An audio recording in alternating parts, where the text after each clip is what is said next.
also flint. It's good flint.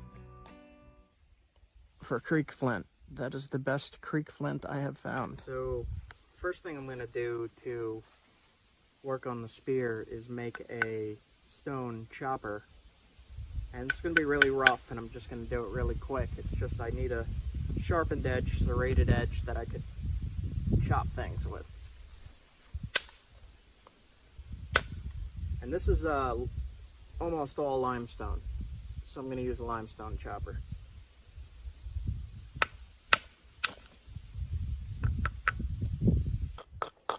So I'm going to hit this low platform here. It's lower than the rest of the rock. That's where you want to hit. And you want to brace it with your fingers so that when you hit, it travels, the shockwave travels down your fingers and makes the flake run along the edge here.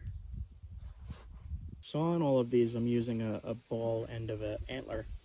And I'm looking for a ledge like that where I could just knock off pieces. And you could use these to scrape down the wood. They're going to be super sharp. So don't waste any of those. And like I'm almost done with this already. Just need a sharpened edge, really.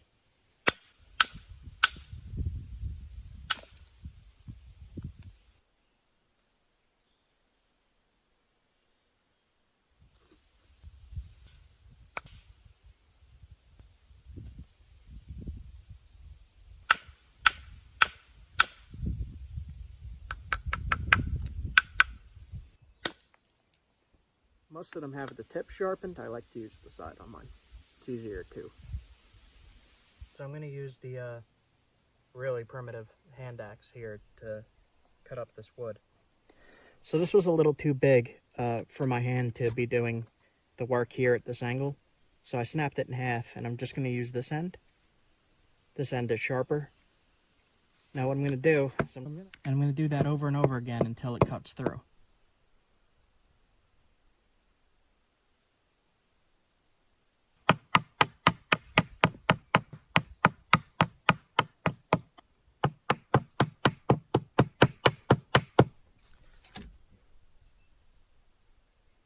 So I cut through a little more than halfway. I'm going to take my big moose antler here.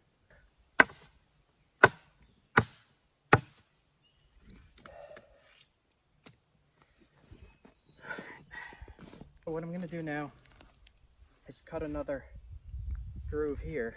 A V cut straight in. So I'm going to use the hand axe. I'm going to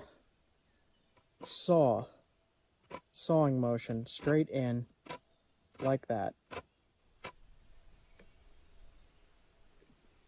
I'm going to use the handle of the antler to knock it out. There we go.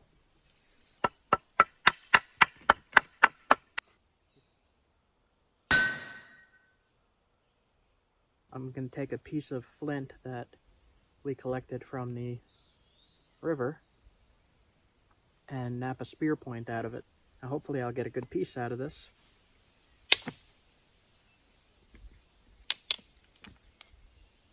So both look okay. This one will be easier. So I'll try this one first.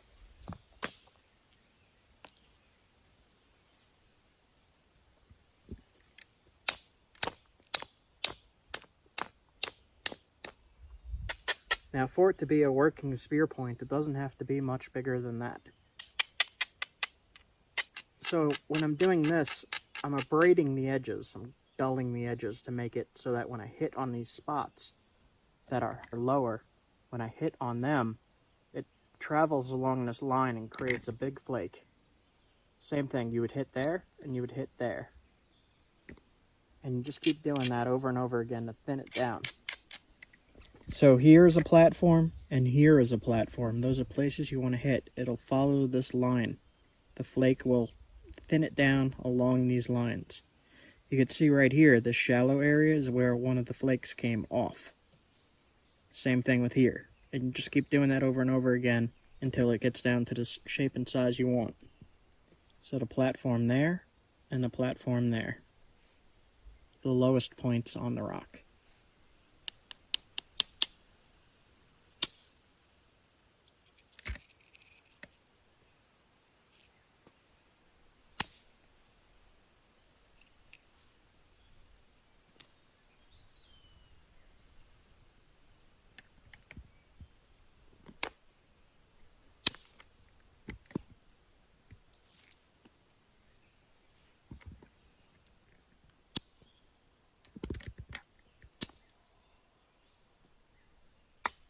So I'm not going for anything too fancy because this is for use.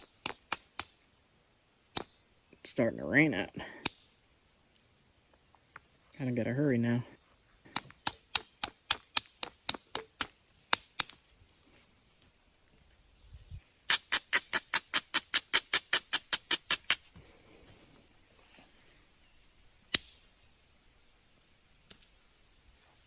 There's some damage in here, so I gotta be careful. But it's already taken shape. I don't need much more.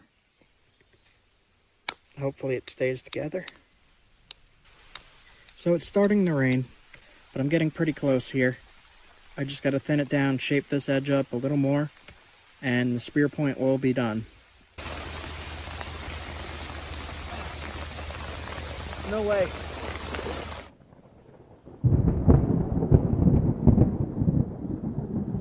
Okay, I think we're good. So we got a break in the weather here. The sun came back out. And we got along that far.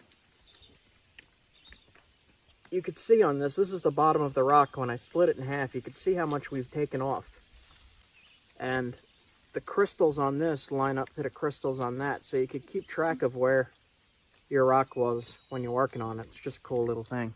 So we took off that much of the rock so far. And we got to thin it more. So I'm going to grind down again. I've ground all the edges so that I could see what I'm doing here. And where I should hit is the low platforms. So there, and there, and there. And when you flip it over, here's a low spot, here's a low, kind of low spot, here's a low spot, low spot. But one of the things I see on this piece is this is not such pure chert up here. And it's more brittle. So we might have a problem right along this edge here. We'll see what we could do. I'm going to use indirect percussion for that. So I'm going to use the indirect method, which is the issue stick under the leg hit with antler. And that allows more power to be driven into the flakes to push them off, rather than trying to sit there with your wrist or with your shoulder and pushing the flake off with brute strength. You're instead just like that.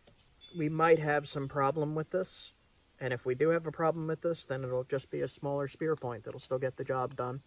Doesn't need to be huge like this. It could be thin, or it could be short. It doesn't matter, as long as it pierces and cuts. So I'm pushing the point into the copper tip, and as I press in, I hit with this to get the flake off. You do that all the way down the piece to thin it. So I hit right there. And you just do that along the whole piece. Here, there's a lot of problem areas. And I'm not certain that it's not going to break. It has crystals in it. These lines of crystals make a weak spot. Now, if I can't get rid of those and thin it, you see how thick it is here. I have to thin that. And I have to thin here. But there's a line of crystals in there that's going to stop the flake from traveling. And if it stops it, it could direct force down through the point instead of crossing over it. And if it goes down and through, it'll snap. So when you have damage like this, there's no way to determine for sure if you're going to break it or not doing this. If you're dealing with a lot of damaged rock, which from creek rock would definitely a lot of it be damaged, you got to learn how to work around these problem areas, and sometimes they fail. That just happens. But that's part of the process, and that's part of learning. And you learn how to correct these problems over time. Every time I fix it, I learn something new. Every time I break it, I learn something new. So we're going to see what happens here. Now this piece does have some problem areas in it, but we could probably fix it up. So this one cleaned up a lot. It went almost across the whole thing. And look how much width that took off. So when you pulled it off, it's way thinner. What I'm going to do at this point, since there's a lot of damage in here, I think I'm going to go with the zigzag method. So I'll take a flake off that way, then I'll flip it over, take a flake off that way, flip it over again, flake that way, all the way up to the tip. Then I'll regrind the whole thing and see if I could fix these problem spots. Also, on this side here, I gave way more width to work with just in case this side fails. I'll still be able to get a point out of this like that. Even if I lose that much, I still have a very deadly spear point.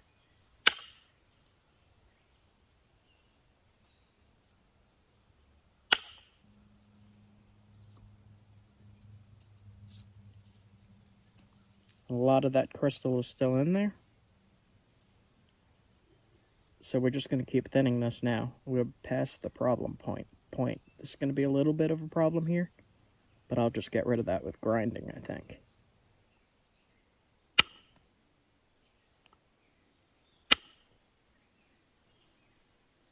So now you can see here, it's a really funky setup. This is going to be a big problem. I'll see what I could do. I think I'm going to start at the tip.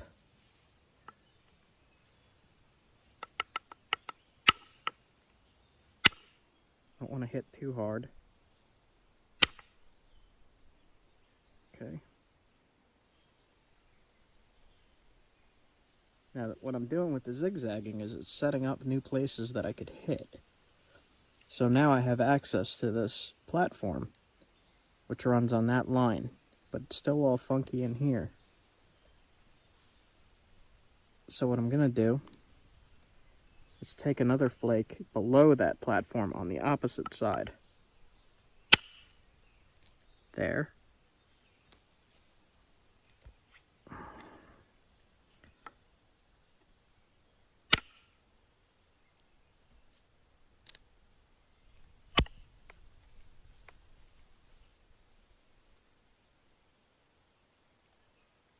So we're getting really close to the finish here.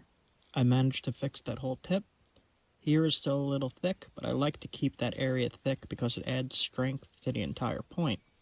If the tip breaks off, I could pull it out, set it back in, and resharpen it. Thunder. But we fixed that whole tip. We got rid of all that funky stuff. There's a little bit in here that I'm not going to mess with. It runs up to here, but we don't need to fix that to make it a usable point. And I think what I'm going to do is just try to thin it a little bit right here, and then put some notches in, sharpen it up, and we're good to go. We're getting there. So I've just been zigzagging back and forth and taking the flakes off and thinning it down a little bit. And I'm getting to the base now, and I'm going to do something called it's called a channel flake or a fluting flake up the point. But if you want to see that, go over to my Patreon and check out what I have available there, because that will be exclusive content just for Patreon. So on my Patreon, I'm going to be doing all of my secrets and tips and everything I've learned within the past 14, maybe even 15 years now of doing this, along with what I've learned in archaeology. I want to be able to help you guys, and if you guys want to be able to help me, you could sign up through Patreon, and I'll gladly teach you this stuff. I have a mentorship program on there, and I have other tiers as well that you could look at, and go and check that out. I'll put the link. It'll be in the description of the video. You could just click on the link and go and check it out. Now for the final shaping and sharpening, usually I use caribou antler stuck in a stick with some pine sap, pine pitch glue, but this has been ground down to a nub, so on the other side I have a little stick of copper, and I'm just going to use that to finish it up. And same thing, I'm just going to zigzag across the piece and push little tiny flakes off. You don't want to take too much off here. So this is what I do for final resharpening. It's just pushing those little flakes off.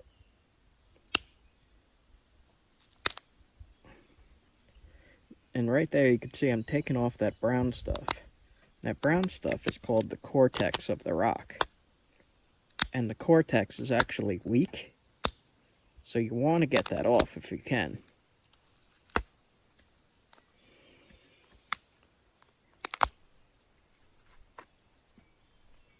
So I'm doing the same thing. I'm just zigzagging back and forth on these platforms here and making sure it keeps the right shape. So now that tip is pretty sharp. I'm going to make it go to more of a point. And a lot of this, you can see the cortex is a different color than the chert. And there's a lot of cortex in there. It goes right across the line here. You can see it on this side, this brown stuff. And like I said, that's weaker. So I'm going to leave this because otherwise it'll shorten my spear point, and I don't want a short one. Just grind the piece again.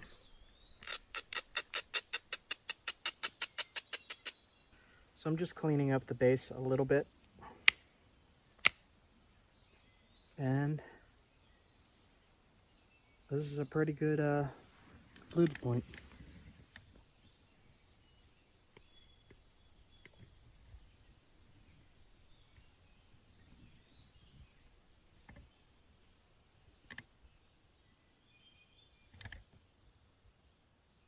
So this is an accurate replica of a Paleo-Indian spear point.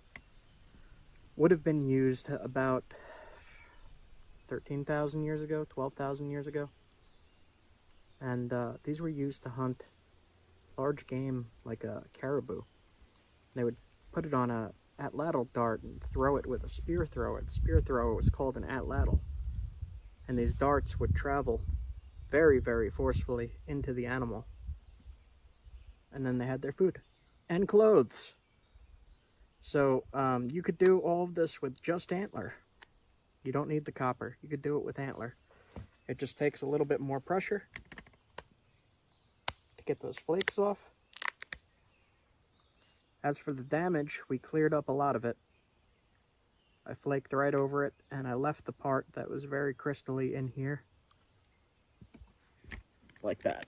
So all of this is crystally, but that's fine. Because it'll be sitting in the stick here. And this is the spot that we'll be thrusting or throwing. So now we're going to go put it on a stick. In one of my previous videos, I showed how to make these Paleolithic, Paleo-Indian end scrapers that were mostly used for hide working, but they were used for woodworking as well. And I've been using that to scrape off the bark and to thin this down. I've just been holding it between my two fingers like this and just peeling up over and over again, thinning it and taking all that bark off. I also shaped the edges a little better by just continually scraping along the edge there.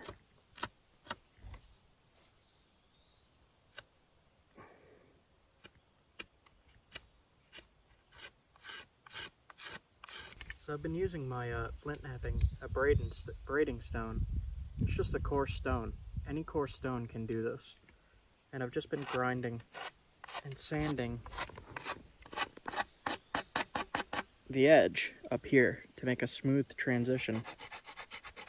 It's just like sandpaper, works exactly the same.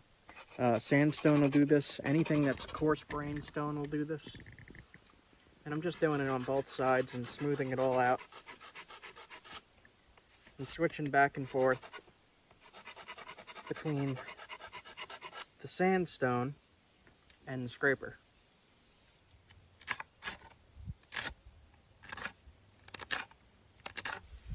So I also chopped the bottom off, and I chopped some of these nubs off with the chopper. Just kept whacking at it until they came off. What I'm going to do now is fire harden this and try to straighten it a little bit.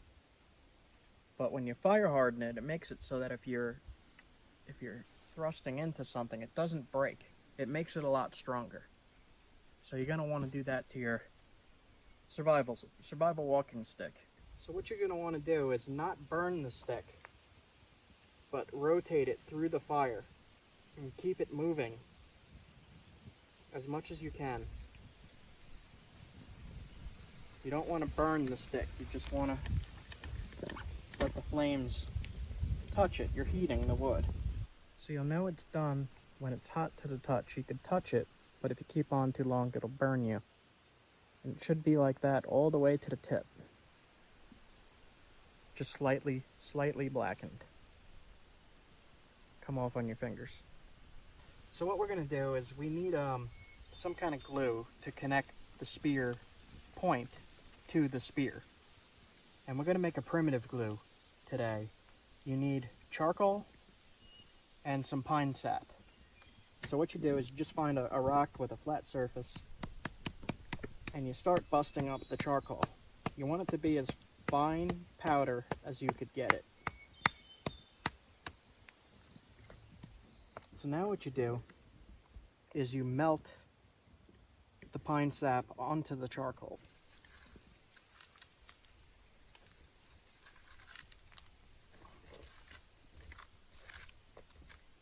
Okay.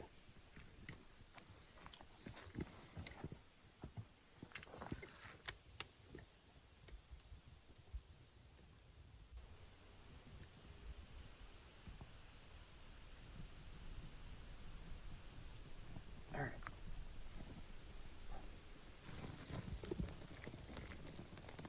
Now you don't want to burn it too much. You just want it to melt. And start mixing it into the charcoal.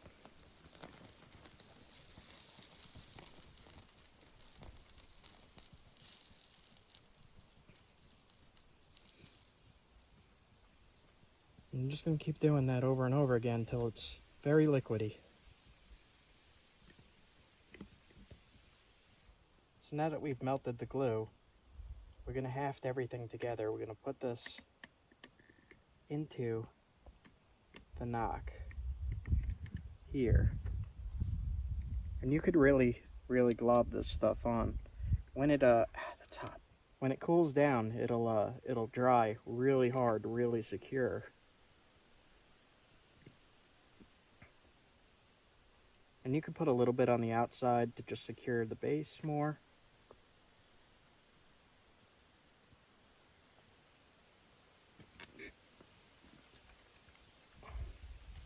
And this will also waterproof this area.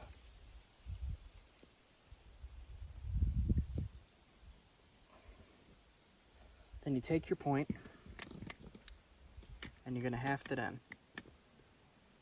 You be careful here because you can cut yourself doing this. So you're going to want to fit this in as perfectly as it could go. And then you just check to see where the glue is. And before it dries, it's starting to dry, you add more right there to connect the point, and then a little bit right there as well.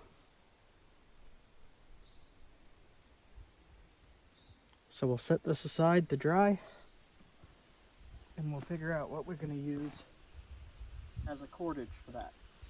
So before this dries too much, you're going to want some kind of cordage. Ancient peoples used sinew. They would chew the deer tendon in their mouth and wrap it around. I don't have any of that with me. I'm just on a camping trip, but I do have paracord. So we cut the paracord at both sides, and you're going to pull these strings out like that. And then you'll take one of the strands, you lay it in the glue, and you wrap around.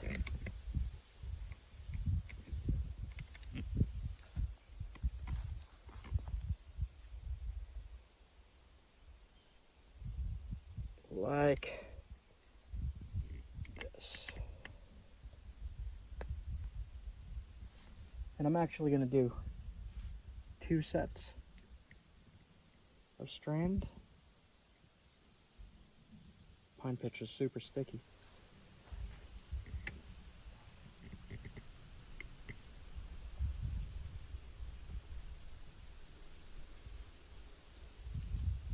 And wrap it around the stick too, so it has to go around the point and around the stick, like that. So what I like to do is take some of the pitch and just put it over top of the cordage. You don't need a lot, just enough to strengthen the cordage as well. And kind of rub it in like that. And you're going to do that on both sides. And this is really starting to dry up.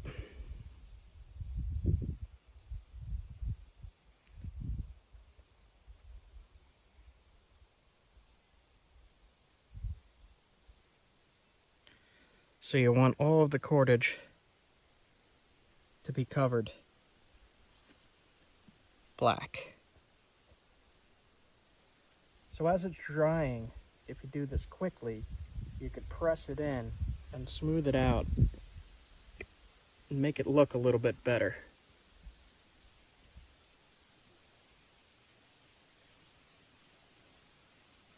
Then you're just going to let it sit.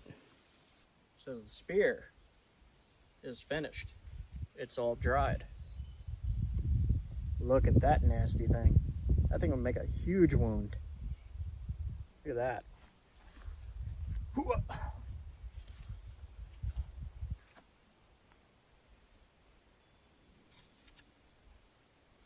So with the spear, we used just a fallen branch at the campsite, some primitive pine pitch glue, a fluted point made from, I believe it is Isopus. Now we didn't have sinew, so we used cordage, but we wrapped that with the pine pitch glue as well, and that'll dry really, really solid. This rope will not break. And now we have a defensive weapon against predators, against large animals if need be. And you have a very long reach with this thing. You have extended reach. So with your extended reach, you could very easily fight off something. And the spear is one of the oldest weapons in the world. This is the original weapon, made from flint, that I collected out of a creek. And to see that, you could check back in the old video where I found this flint and how I found this flint. So I feel really well protected tonight while I'm camping. And you guys should try this. I mean, it's never a bad thing to have added protection when you're out in the wild. You just want to make sure you put a cover on this if you're walking with it. Put a cover on this if you're walking with it. You want something solid and hard to cover it. So thanks so much for hanging out and watching this, guys. I had a good time. Hope you did. So make sure you like, comment, subscribe. And when you do that, hit the bell icon. You'll be able to see more primitive build videos like this primitive stone-tipped spear that I made very quickly. And you could make it too. Check out my playlist. I have many other primitive builds in the past and more incoming. So you'll be able to see primitive tools, primitive traps, many things. Thanks for watching. Thanks for hanging out. See you guys soon. So big shout out to Josh. Thanks for making this video possible, man. You signed up as a patron on Patreon. You help make stuff like this happen. You get to see more videos, you get to learn how to do these things. Check it out. I'll put the link in the description for everybody else. But seriously, thank you, Josh. I really appreciate your elite membership. And I'll be sure to show you how to do these things. Thank you.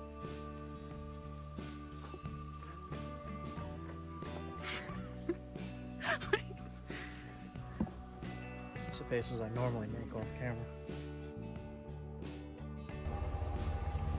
Mountain food fuel.